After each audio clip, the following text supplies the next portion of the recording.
नमस्कार, मेरा नाम प्रीतम सिंह शेखावत है। आप मुझे आरपीएससी टॉपर विद एसपी पर देख रहे हैं। इन दिनों हम हिंदी व्याकरण के संबंध में बात कर रहे हैं और वो एक बिंदु जिस पर हम बात कर रहे हैं वो अव्यय या अविकारी शब्द है। हमने बात की है कि अव्यय या अविकारी शब्द क्या होता है। वे शब्द जो वचन, लिंग, कारक काल से प्रभावित नहीं होते, अपना रूप नहीं बदलते, उन्हें हम अव्यय या अविकारी शब्द कहते हैं। उसके प्रकारों पर हमने बात की है। हमने क्रिया विशेषण के संबंध में बात की है। एक पूरा वीडियो इसी चैनल पर क्रिया विशेषण पर है, आप उसे देख सकते हैं। आज हम संबंध बोधक अव्यय, समुच्चय बोधक अव्यय और विस्मयादि बोधक अव्यय के बारे में सबसे पहले हम बात कर रहे हैं संबंध बोधक अव्यय के बारे में। संबंध बोधक अव्यय से आपको पता चलता है इस शब्द से कि वो संबंध स्थापित करता है। हमको देखना यह है कि वो संबंध कैसे स्थापित करता है। तो परिभाषा देखिए, वे अव्यय जो संज्ञा या सर्वनाम के बाद प्रयुक्त होकर, संज्ञा या सर्वनाम के बाद में प्रयुक्त होकर उनका संबंध, किनका, संज्ञा या सर्वनाम का संबंध वाक्य के अन्य शब्दों से स्थापित करता है। तो संबंध बोधक अव्यय वो है जो संज्ञा या सर्वनाम के बाद प्रयुक्त होता है और उस संज्ञा या सर्वनाम का संबंध वाक्य के अन्य शब्दों से स्थापित करता है। आप लोग इसको उदाहरणों से, वाचक शब्दों से देखिए।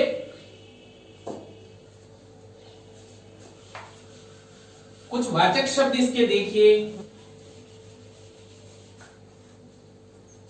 जैसे आगे, पीछे, भीतर, बाहर, तक, द्वारा इत्यादि वाचक शब्द। तो संबंध बोधक अव्यय असल में कर क्या रहा है, संज्ञा या सर्वनाम जो वाक्य में है उसका संबंध किसी दूसरे शब्द से स्थापित कर रहा है। जैसे वाक्य है वह घर तक आया। तो जब भी परीक्षा में तक को रेखांकित किया जाए कि तक क्या है, तो हमें समझना है पहली बात तो कि वो अव्यय है, उस पर वचन, लिंग, कारक काल का प्रभाव नहीं पड़ता।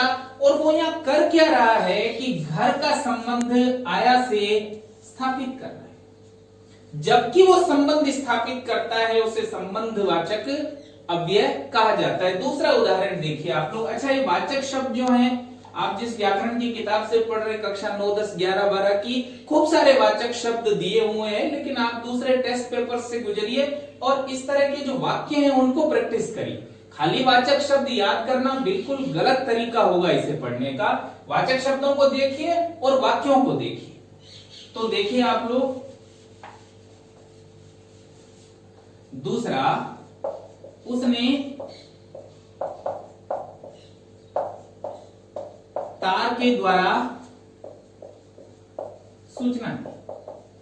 अब है क्या, असल में एक वाक्य है, उसमें शब्द है तार, सूचना।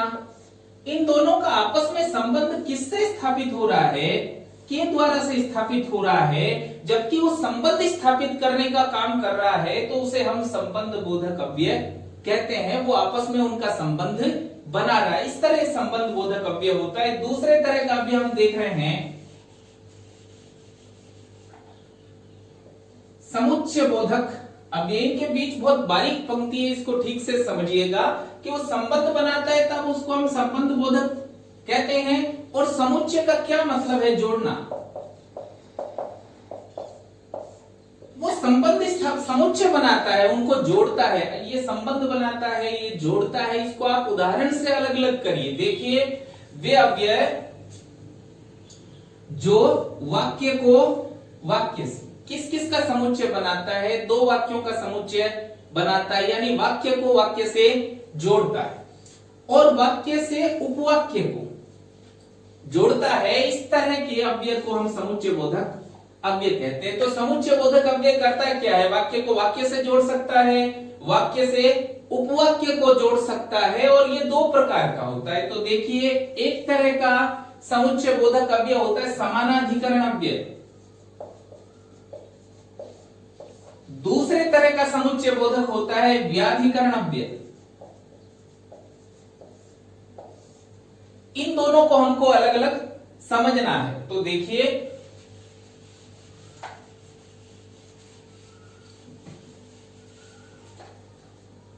पहला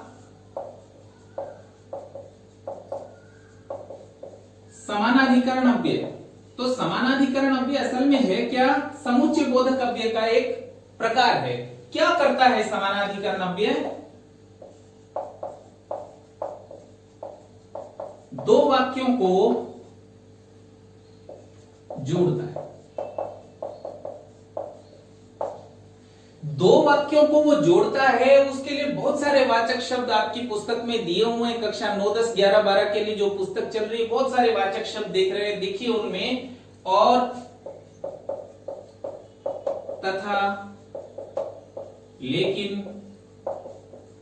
या, एवं, किंतु, परंतु, ऐसे अनेक आपको वाचक शब्द वहां मिल सकते हैं। इसको वाक्य से समझिए कैसे काम करता है ये।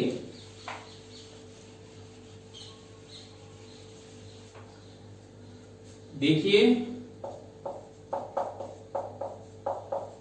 वर्षा हो रही थी और मोर नाच रहे थे। वाक्य है, वर्षा हो रही थी और मोर नाच रहे थे। वर्षा हो रही थी अपने आप में एक पूरा वाक्य है, मोर नाच रहे थे अपने आप में एक पूरा वाक्य है।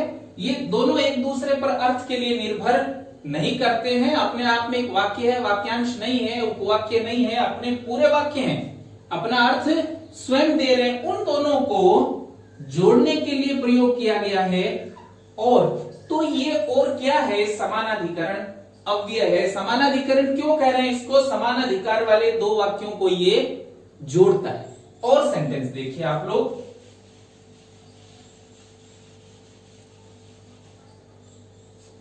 सुरेश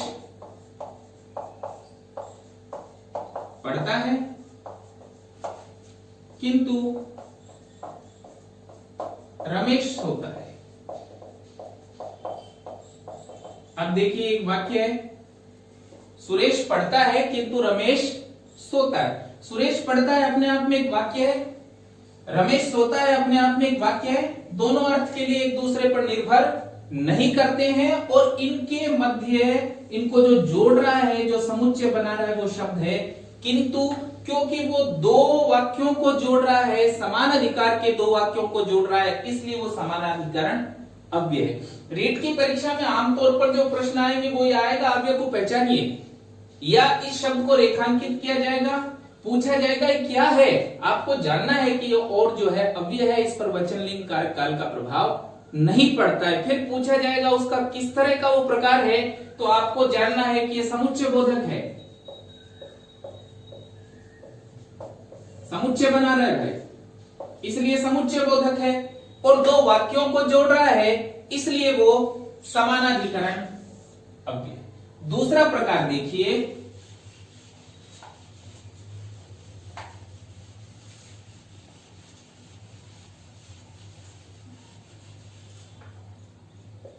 यह है व्याधिकरण अव्यय।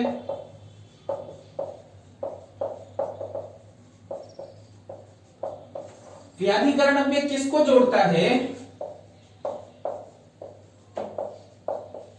मुख्य वाक्य से आश्रित उपवाक्य। समानाधिकरण किसको जोड़ रहा था? दो वाक्यों को।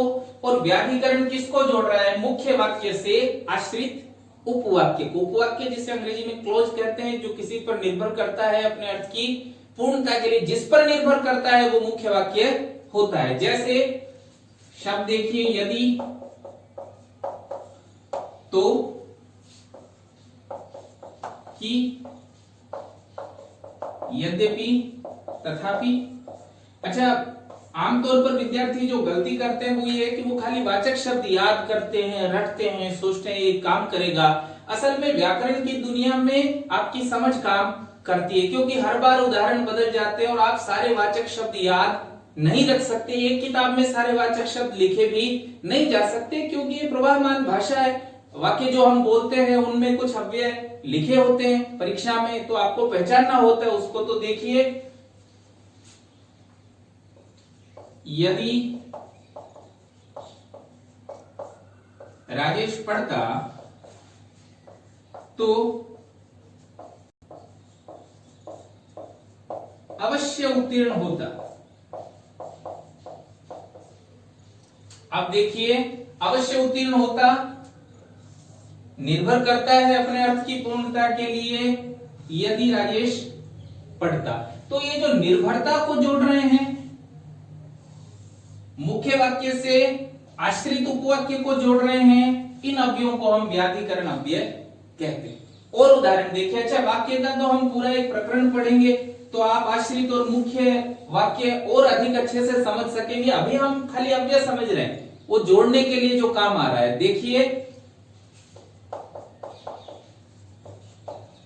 गांधी जी ने कहा था कि सदा सत्य बोलो। अब ये सदा सत्य बोलो अर्थ की पूर्णता के लिए किसने कहा है? गांधी जी ने कहा है। इस पर निर्भर करता है, तो ये जो की है ये व्याधिकरण अव्यय। तीसरा प्रकार हम देख रहे हैं अव्यय का,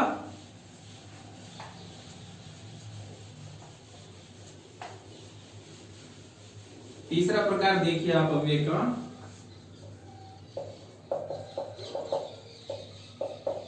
ये विस्मयादि बोधक अव्यय।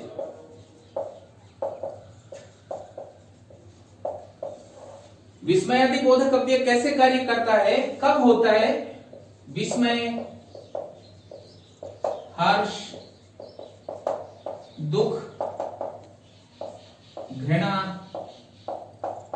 इत्यादि को प्रकट करने के लिए जो अव्यय बोले जाते हैं वो विस्मयादि बोधक अव्यय हैं। जैसे छी, आह, आहा, ओह। इनको पहचानना बहुत आसान है। आमतौर पर हम इसका इस्तेमाल करते हैं, अलग से लिखा हुआ होता है, आप आराम से पहचानेंगे। जैसे छी कितना घृणित दृश्य है। तो आप देख सकते हैं छी घृणा को प्रकट कर रहा है और अव्यय है। इसको विस्मयादि बोधक, विस्मयादि का अर्थ है विस्मय और अन्य अन्य प्रकार के भाव। जैसे आहा क्या सुंदर दृश्य है,